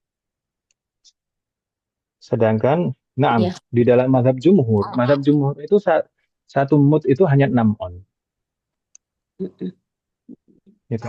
Berarti 6 on, enggak 1 kilo tuh ya. Nah, satu mud itu 6 atau 7 on. 6 sampai 7 Iya. on. Sedangkan kalau di dalam mazhab Hanafi, satu mud itu antara 8 sampai 9 on. Jadi beda 2 on ya. Beda 2 on. Iya, beda 2 on sama 1 on untuk 1 kilo. Nah, Iya. bukan 1 kilo, satu mud ini, satu mud. Satu mud. Iya, 1 mud. Nah, Iya, nah. kalau di kita kan di Indonesia itu kan yang per satu kilo sok. ya, bukan mud gitu. Beda satu Iya. satu sok itu. Ya, kalau satu sok itu 4 mud. Berarti kan 4 mud. 6 dikali 4 berapa, Om?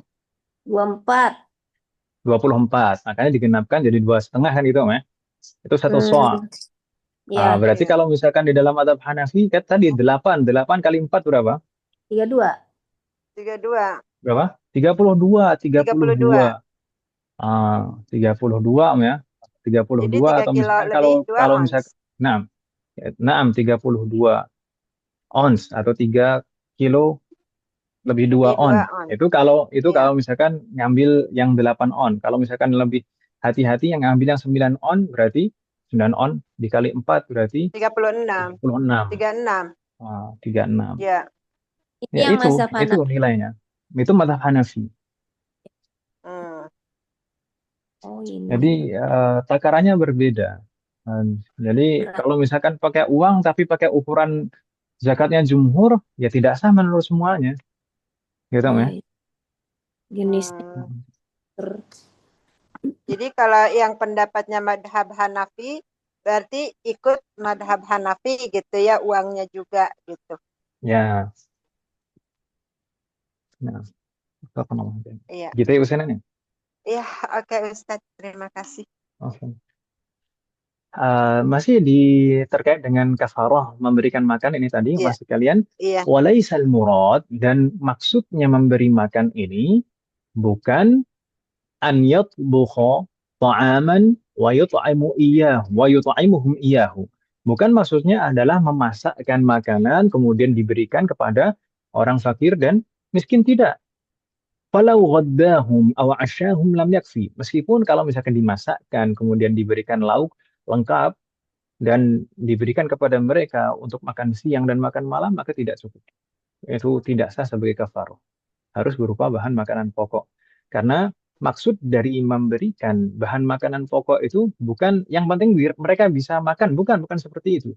Tapi maksudnya adalah memberikan persediaan makanan kepada mereka sehingga mereka punya persediaan makanan di waktu itu. Gitu ya Ustaz ya? Dan akan terasa hikmahnya. Hikmahnya seperti ini itu akan lebih terasa jika satu orang fakir atau miskin itu mendapatkan lebih dari satu jatah. Misalkan eh, beberapa mud atau beberapa sok gitu. Maka dia akan mempunyai persediaan makanan untuk jangka waktu yang lama. Bukan hanya bisa makan di hari itu saja. Atau bahkan kalau misalkan dia mendapatkan bahan makanan yang sangat banyak, karena yang memberikan banyak sehingga dia mendapatkan bahan makanan yang banyak, maka mungkin bisa jadi dia jadikan modal untuk usaha. Dia jual misalkan, atau misalkan dia jual untuk membeli bahan-bahan yang lain untuk usahanya. Maka hikmahnya itu bukan yang penting dia bisa makan, bukan. Tapi memberikan persediaan bahan makanan kepada dia. Gitu ya Ustaz ya? Bisa dipahami maksud saya, Umat? Iya, Ustaz.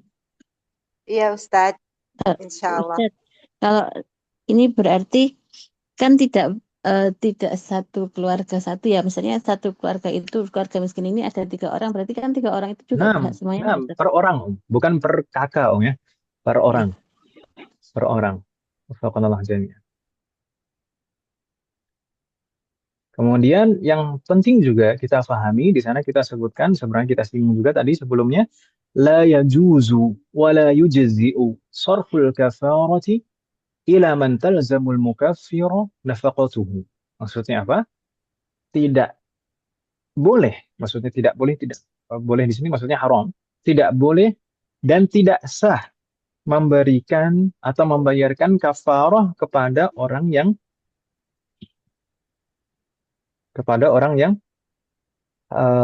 menjadi tanggung jawab nafkahnya.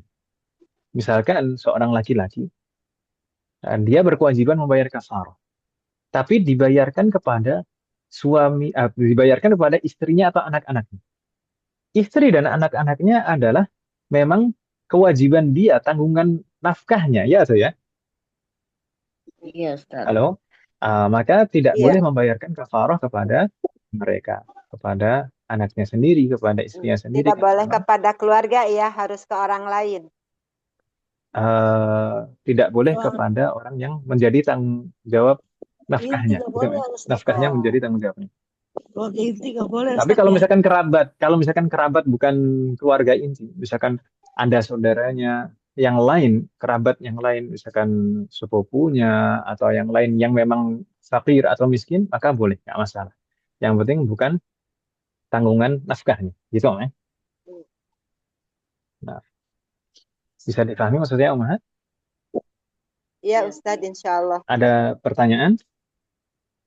Afwan Ustaz, mau nanya kalau misalkan yang berupa bahan pokok itu apa aja ya Ustaz yang mau dikasih buat sebagai kafaroh? Bahan pokok yang dikonsumsi di negara atau di daerah orang yang membayar kafarah. Iya. Kalau di kita berarti beras. Gitu ya, Nenek?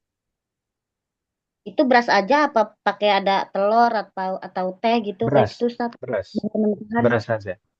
Oh, Beras beras saja. Kalau misalkan mau ditambahkan telur, minyak, teh, gula, itu tidak mengapa, tapi itu berupa sodako. Untuk kafarohnya sendiri adalah yang beras itu saja. Iya. Sedangkan yang lain-lain dihitung sodakoh biasa. Gitu, kan? Syukuran Ustaz. Demikian juga kalau misalkan tadi memberikan makan yang sudah dimasak, itu nanti hitungannya sodakoh biasa. Bukan kafaroh.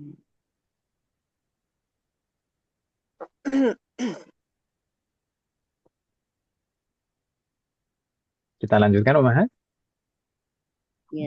Ya Ustadz, tapi saya tuh masih belum pas untuk satu mud itu kita ambilnya madhab siapa Ustadz?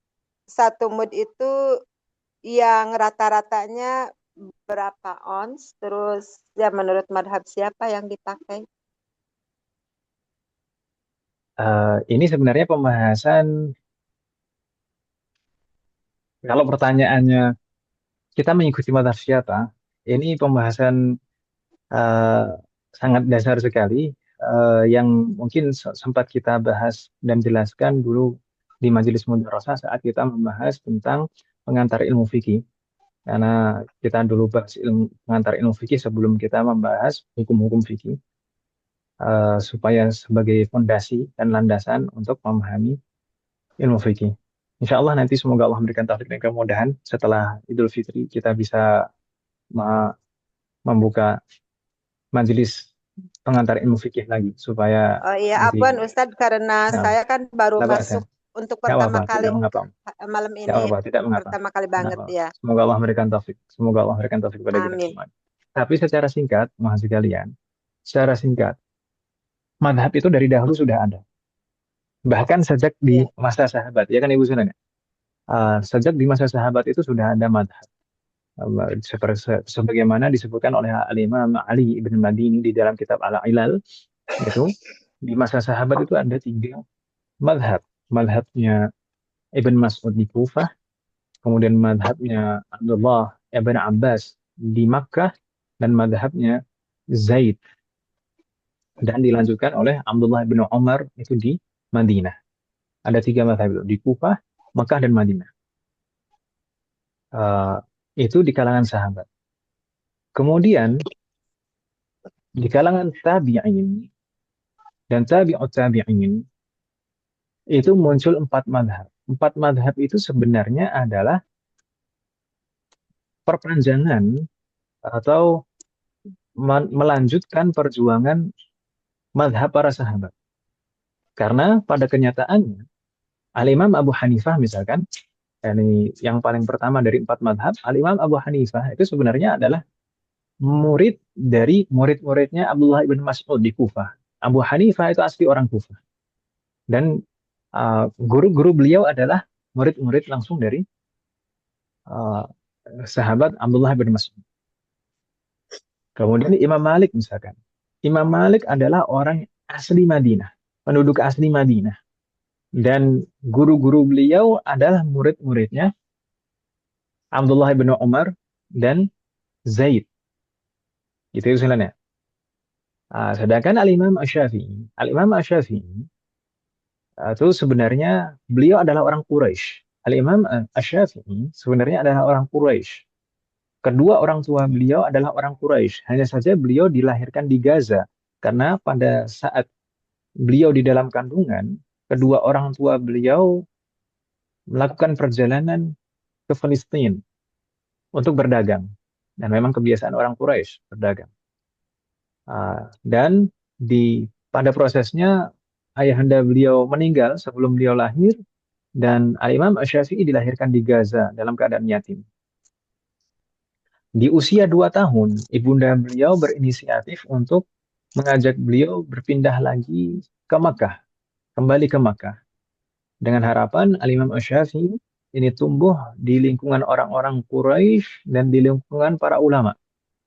Nah, dan pada prosesnya Al-Imam Asy-Syafi'i memang belajar kepada para ulama Makkah. Ini di fase pertama belajarnya.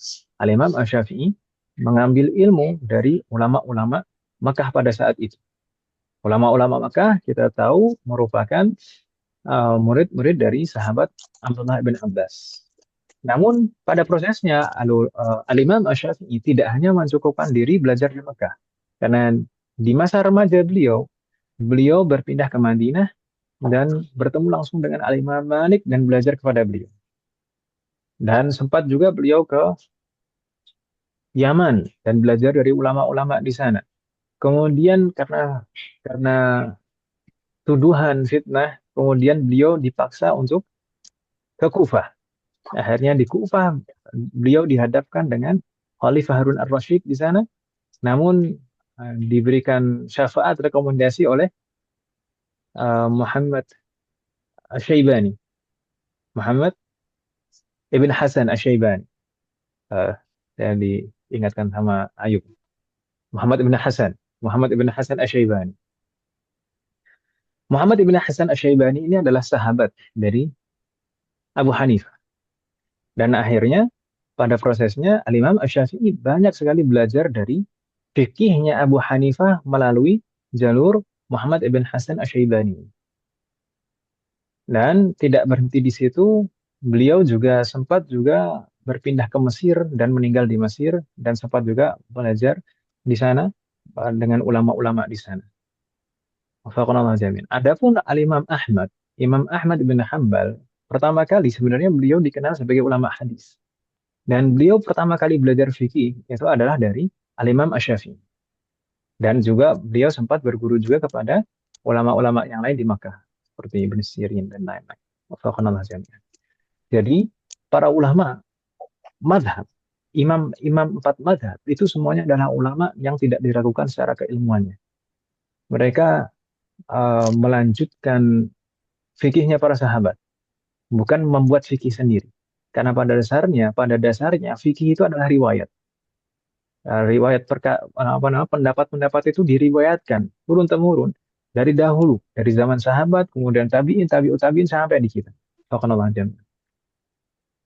Dan terkait dengan mazhab mana yang harus kita ikuti, maka para ulama dari zaman dahulu sampai zaman sekarang, dari semua mazhab, nasihatnya sama. Nasihatnya sama. Kalau kita ingin belajar dan menjalankan suatu mazhab, maka hendaknya kita belajar dan mengamalkan mazhab tempat kita berada. Seperti misalkan kita di Indonesia. Kita di Indonesia, maka dari dahulu mayoritas masyarakat kita adalah mempelajari dan mengamalkan mazhab Syafi'i.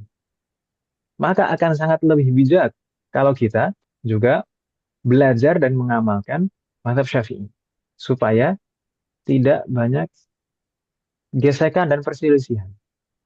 Itu urusannya. Tapi boleh tidak kita berpindah mazhab? Jawabannya boleh.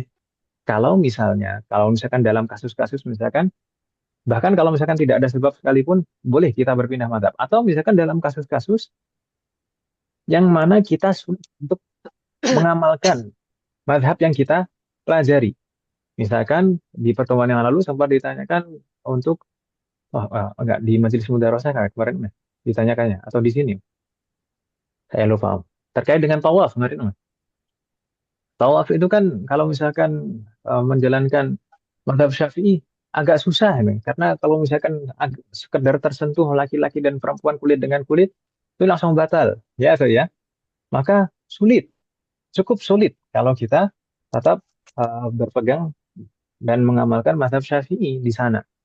Maka tidak mengapa kalau misalkan saat kita melaksanakan ibadah umroh atau ibadah haji, saat bertawaf, kita mengamalkan mazhab Maliki misalkan. Namun, perlu kita pahami saat kita mengamalkan suatu mazhab, maka harus totalitas dengan semua ketentuan-ketentuan yang ada di sana. Misalkan kalau misalkan kita tawaf, kita maunya mengikuti mazhab Maliki, maka bersucinya, wudhunya itu harus sesuai dengan mazhab Maliki, yaitu harus dengan dalk, tidak hanya sekedar mengalirkan air di permukaan yang lanjut kita basuh saja, tapi harus digosok-gosok, tekan. Nah, itu di dalam mazhab Maliki.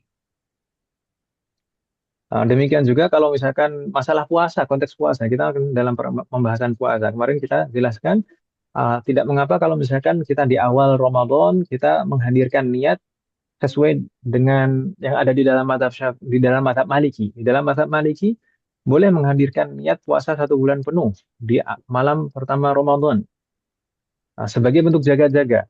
Maka tidak mengapa kita menghadirkan niat di sana, tapi kita setiap harinya juga berusaha untuk menjalankan mazhab Syafi'i, yaitu menghadirkan niat setiap malam. Kalau misalkan suatu malam kita lupa untuk menghadirkan niat, maka kita masih ada niat yang di awal tadi berdasarkan mazhab Maliki. Maka berarti di hari itu kita menjalankan mazhab Maliki, bukan mencampur mazhab. Tapi di hari itu, saat kita malam harinya kita lupa menghadirkan niat, maka pada hari itu kita menjalankan puasanya mazhab Maliki berdasarkan pendapat mazhab Maliki. Kita mengandalkan niat yang di awal Ramadan. Maka kita juga harus memperhatikan semua ketentuan-ketentuan puasa di dalam mazhab Maliki. Maka di sana ada pembatal-pembatal di dalam mazhab Maliki yang tidak dianggap sebagai pembatal dalam mazhab yang lain. Seperti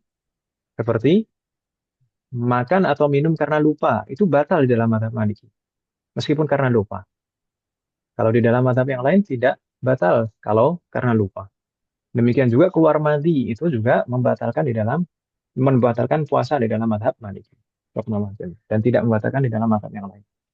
Kurang lebih seperti itu. Jadi boleh berpindah mazhab, mengambil mazhab yang lain, tapi harus dengan konsekuensi, dengan ketentuan-ketentuan yang ada di dalam mazhab itu.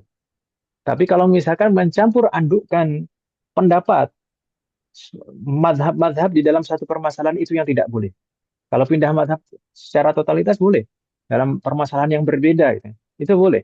Tapi kalau misalkan mencampur adukkan pendapat dalam satu permasalahan, itu yang tidak boleh. Misalnya kalau misalkan sholat ini syarat sahnya menggunakan mazhab Hambali, kemudian rukunnya menggunakan mazhab Syafi'i, kemudian pembatalnya mazhab Hanafi, dan seterusnya, misalkan seperti itu, maka itu yang tidak boleh. Dalam satu permasalahan dicampur-campurkan, itu yang tidak boleh. Itu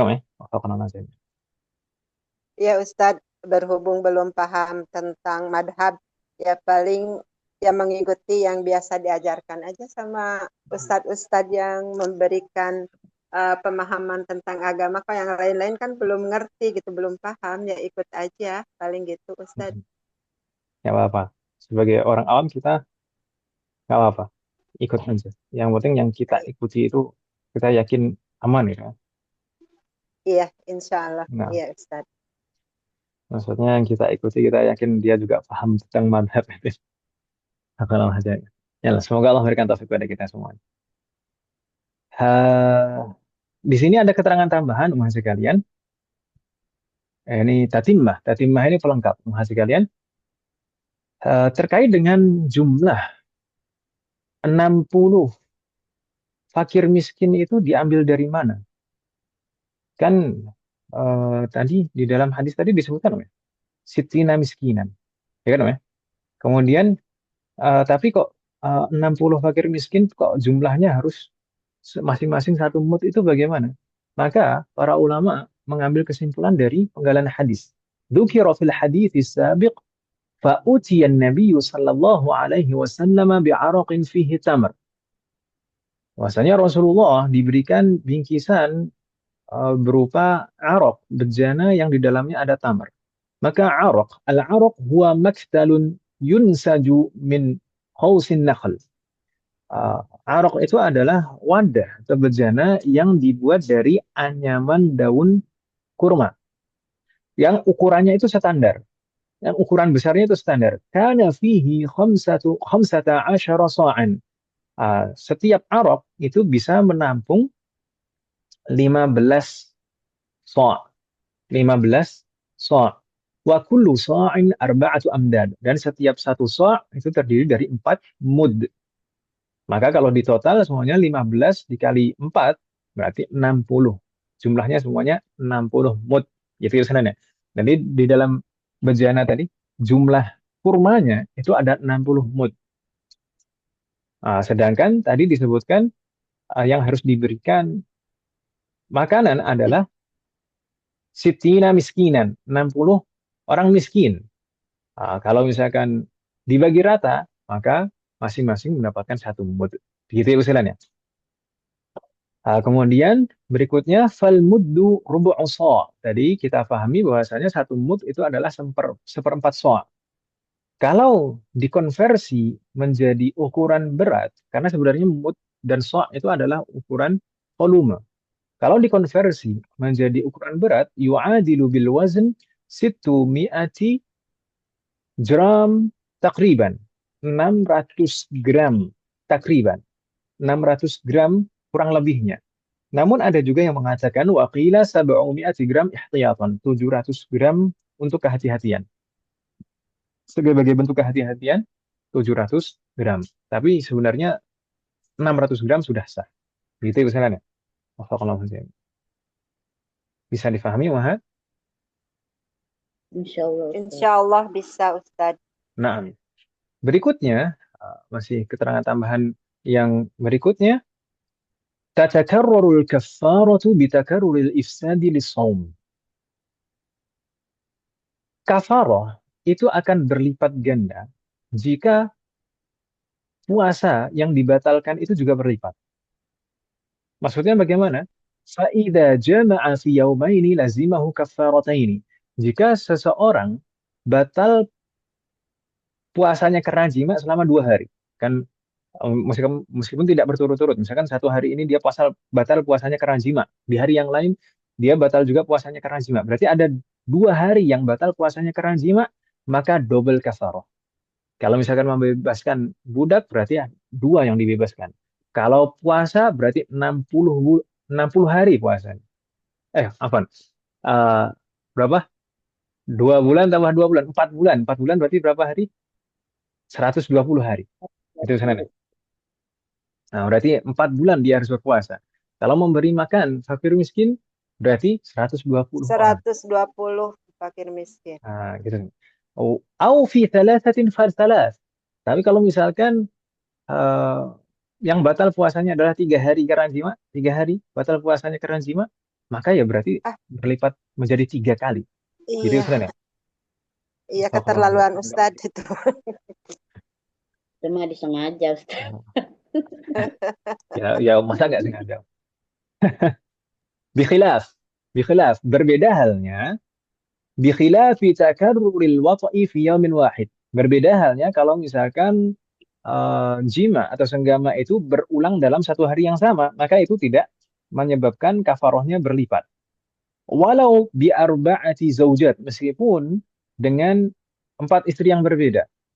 Kalau dalam satu hari yang sama maka tidak masalah. Fala tatakarrurul kafaratu bihi, maka kafarohnya tidak berlipat karena hal itu.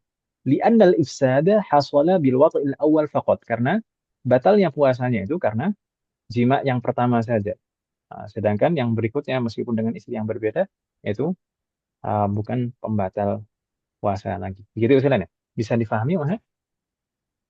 Oh, Ustaz. Nah, terakhir umat sekalian, nampaknya ini sudah malam, saya minta maaf. Terakhir, فَإِذَا عَجَزَ عَنْ جَمِيعِ خِصَالِ الْكَفَارَةِ. Jika seseorang tidak mampu untuk melaksanakan atau membayar semua jenis kafarah, baik yang pertama memerdekakan budak, yang kedua berpuasa selama 2 bulan berturut-turut, atau yang ketiga membayar memberikan makanan kepada 60 fakir miskin. Kalau semuanya tidak mampu, apakah gugur kewajibannya? Tidak. Istaqarratil kafaratu fi dhimmatihi. Maka kafarah itu tetap menjadi tanggung jawabnya, tetap menjadi kewajibannya. Itu misalnya. Sampai dia betul-betul mampu, baru nanti ditunaikan kafarahnya. Kalau ketika tidak mampu, tetap menjadi tanggungan. Fa in qadara ala khaslah fa'alaha. Dan kapanpun dia mampu untuk menunaikan salah satu dari kafarah-kafarah tadi, maka dia menunaikan salah satu yang dia mampu itu. Misalkan suatu ketika dia mampu untuk membayar, memberikan makanan misalkan, maka dia memberikan makanan wajib. Atau suatu ketika dia mampu untuk berpuasa, maka wajib baginya berpuasa. Wa in qadara ala aktsara min khaslah rattaba. Namun kalau misalkan suatu ketika dia mampu lebih dari satu pilihan, misalkan dia mampu untuk berpuasa dan mampu untuk memberikan makanan kepada 60 fakir miskin, maka harus diurutkan lagi. Tidak boleh langsung ke memberikan makan. Diurutkan. Kalau mampu berpuasa berarti harus berpuasa dulu. Jadi usulannya. Bisa dipahami maksud saya, Muhammad? Ya, insyaallah. Jaya. Pertanyaan tadi, kafarah ini berlaku atau kewajiban bagi kedua-duanya, laki-laki maupun perempuan, atau bagi salah satunya saja? Salah satu, Ustaz. Salah satu berarti untuk laki-laki, tapi untuk perempuan juga eh, dosa mah tetap ya Ustadz ya. Wafaqanallah jami'an. Kenapa kok hanya untuk laki-laki, Muhammad? Kan laki-laki Karena pelakunya, yang perempuan batal karena korban. jima itu laki-laki. Ini Budiah, Masya Allah. Jadi karena yang batal puasanya karena jima itu hanya laki-laki, Laki-laki. gitu ya. Yang batal Mm-mm. puasa karena jima itu hanya laki-laki. Sedangkan wanita tidak mungkin karena jima batalnya, tapi karena pembatal yang pertama, ya kan Ibu Sudan? Iya, benar. Ah, jadi demikian juga kafarah ini berarti berlaku hanya untuk laki-laki saja, tidak berlaku untuk perempuan. Perempuan. Barakallahu fiik.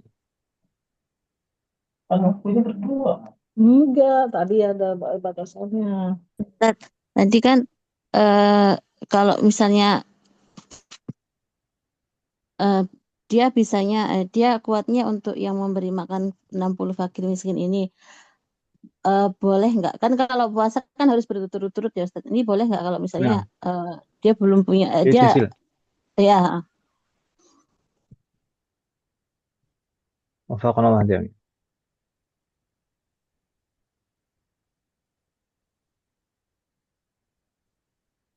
Allahu a'lam.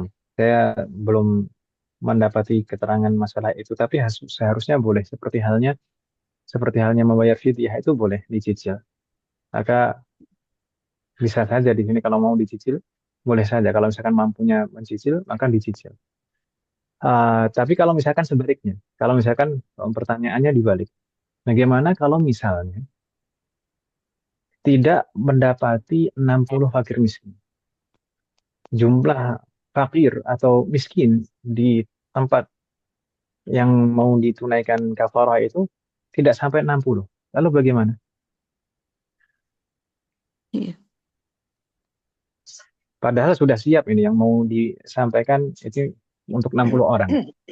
Tapi jumlah orangnya ternyata tidak sampai 60. Maka Bisa ke boleh tempat lain, Ustadz. maka satu orang itu boleh didobel. Maka satu orang itu boleh didobel. Gitu ya. Bahkan kalau misalkan di suatu daerah itu tidak ada sama sekali selain hanya satu orang fakir misalkan. Maka tidak mengapa kalau misalkan semuanya diberikan kepada orang tersebut. Nah, Tidak mengapa. enak ya. Oh, jadi Wafaqanallah jami'an. nggak disalurkan ke daerah lain, Ustadz. Tidak. Kewajibannya adalah di daerah orang yang membayarkan itu. Oh, iya. Supaya menghilangkan kemiskinan di daerahnya. Oh, begitu. Wafaqanallah Ya. jami'an. Kemudian itu sama seperti yang disebutkan di dalam hadis tadi. Yang di dalam hadis tadi kan terakhir Rasulullah membayarkan kafarah sahabat tadi hanya untuk keluarganya saja, ya kan, Mas? Itu tidak sampai Iya. 60 orang. Nah, Iya, iya. wafaqanallah jami'an.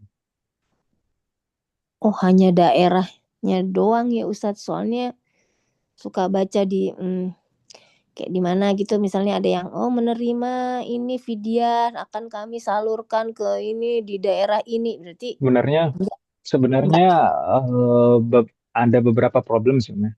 Problematik kan. Kalau misalkan ada kadang wakil-wakil yang mengatasnamakan apalah dan mereka mengatakan mau menyalurkan fidyah, itu kadang-kadang ya cukup problematik. Apalagi kalau misalkan mereka itu eh, apa ya, akadnya itu tidak jelas. Maksudnya seperti ini.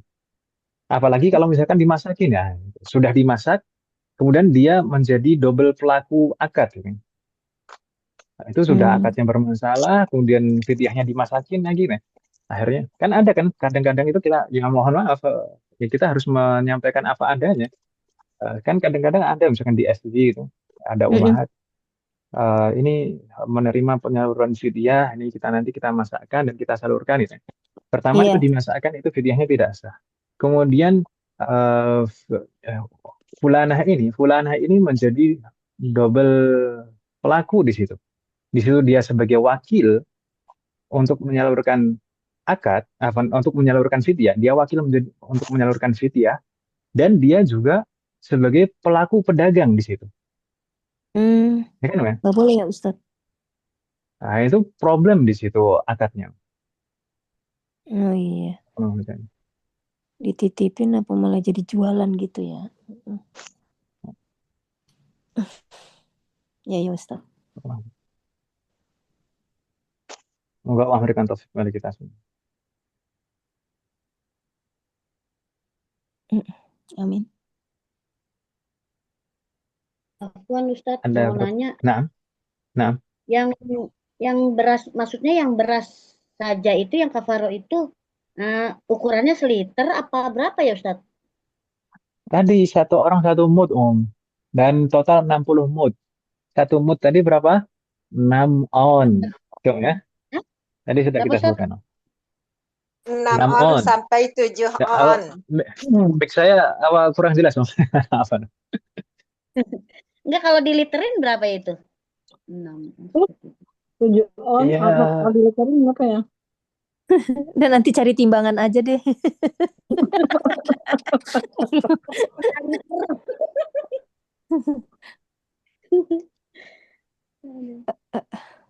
Tapi kalau Syukran, ukuran Ustadz. mood, kalau Haji kalian mau betul-betul tahu ukuran mood, itu di marketplace itu sudah dijual kok, Om. Uh, takaran mood nabawi, moodnya Nabi, takaran moodnya Nabi, itu sudah ada takaran-takaran standar yang dijual di marketplace. Mungkin ibu-ibu sekalian bisa mencarinya di marketplace, nanti ukuran mood, oh nanti punya gelas takar mood, nah, gitu ya, Iya, moodnya iya, Nabi. iya. Nggak pernah aja. Siap-siap bayar kafarot. Vidya. Ada lagi pertanyaan, Wah? Nah, Udah kurang. Cukup kali Ustadz Cukup ya? pertanyaannya. Nah, nanti nggak keburu subuh nanti, Om. Waktunya sahur. Masya Allah, bersemangat semua.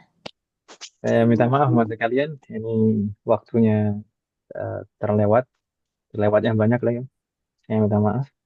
Lah, Mas Ustadz. Penonton jami'an, kita cukupkan. Semoga apa yang kita bahas dan pelajari malam hari ini bermanfaat dan barokah. Amin. Semoga Allah selalu memberikan taufik kepada kita semuanya agar kita bisa mengamalkan setiap ilmu yang kita pelajari. Semoga Allah selalu memberikan kemudahan, keberkahan, kesabaran, keistiqomahan, serta keikhlasan dalam proses belajar kita. Semoga Allah selalu memberikan taufik dan hidayah kepada kita semuanya. Demikian juga kepada orang-orang yang kita sayangi. Semoga Allah selalu melindungi kita semuanya dan juga orang-orang yang kita sayangi dimanapun berada. Jika di antara kita ada yang sakit, atau kerabat kita, atau keluarga kita ada yang sakit, semoga segera diberi kesembuhan oleh Allah Subhanahu wa Ta'ala. Amin. Semoga Allah menjadikan kita semuanya termasuk hambanya yang soleh dan solehah dan bertakwa kepadanya. Semoga Allah menjadikan keluarga kita dan anak keturunan kita termasuk hambanya yang soleh dan solehah, dan semoga terlahir dari mereka generasi ulama. Semoga Allah mengumpulkan kita bersama dengan keluarga kita dan anak keturunan kita di surga Firdaus kelak. Amin ya Allah. Semoga Allah selalu melindungi negara kita dan memperbaiki kondisi negara kita. Semoga Allah memberikan pemimpin yang terbaik untuk negara kita dan memperbaiki pemimpin-pemimpin kita. Amin.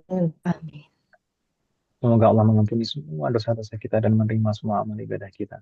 Semoga Allah mengampuni semua dosa orang tua kita dan guru-guru kita dan menerima semua amal ibadah mereka. Semoga Allah selalu memberikan keberkahan dalam setiap urusan kita, termasuk dalam ilmu, waktu, usia, dan keluarga kita. Semoga Allah selalu memberikan taufik kepada kita semuanya agar kita bisa senantiasa ridho, bersabar, dan bersyukur atas semua ketetapan dan ketentuan Allah Subhanahu wa Ta'ala. Semoga Allah memberikan kepada kita semuanya husnul khatimah. Amin. Ya Allah. Semoga di bulan Sya'ban ini, di sisa bulan Sya'ban ini, Allah selalu memberikan taufik dan keberkahan kepada kita semuanya. Dan semoga Allah juga memberikan taufik dan pertolongan kepada kita sehingga kita bisa bertemu dengan bulan Ramadan dalam kondisi yang terbaik. Sehingga kita bisa maksimal beribadah di dalamnya dan Allah menerima semua amal ibadah kita dan mengampuni dosa-dosa kita. Wassallallahu ala nabiyyina Muhammad wa ala alihi wa sahbihi ajma'in. Subhanakallahumma wa bihamdik asyhadu an la ilaha illa anta astaghfiruka wa atubu ilaik. Assalamualaikum warahmatullahi wabarakatuh. Waalaikumsalam warahmatullahi wabarakatuh. Jazakallah Jazakallah khairan Ustadz ilmunya.